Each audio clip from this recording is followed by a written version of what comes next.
Breaking the ice. A thorny issue. Life's rich tapestry. Our everyday speech is littered with metaphors. See what we did there?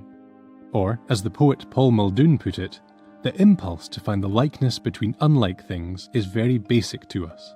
But metaphors aren't just for poets. They shape our beliefs, attitudes, and actions in ways we don't even realize. So what exactly is a metaphor?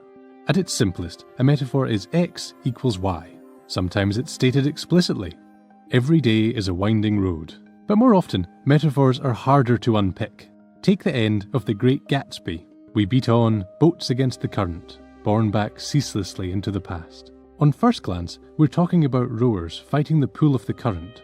But the image is mixed up with time, the past, the power of nostalgia. Many think the best metaphors bring colour and meaning to the everyday. Author James Geary says that, by mixing the foreign with the familiar, the marvellous with the mundane, metaphors make the world sting and tingle. But not everyone is a fan. Philosopher Thomas Hobbes compared the use of metaphors to wandering amongst innumerable absurdities, which is, of course, a metaphor. If we're trying to express anything abstract, metaphors are hard to avoid. Take heartbreak. Imagine your friend is going through a breakup. They're probably a complete mess, beside themselves, consumed by jealousy, or perhaps they're bottling up their feelings. Some metaphors have become so familiar they almost feel literal. Think about time again. There's the tired old metaphor, time is money. I hope you spend today profitably. Thanks for being so generous with your time. What does it say about our society that we equate time and money like this? But dig a little deeper and you'll see even the way we think about time is metaphorical. We move through it, travellers on a path, with the future up ahead and the past behind us. The American linguist George Lakoff called these orientational metaphors. Take the idea of up and down. He's at the peak of health. He fell ill. She's on top of the situation. He's under my control. She was able to rise above her emotions. He dragged the conversation down to his level. Lakoff also helped develop the idea of political framing.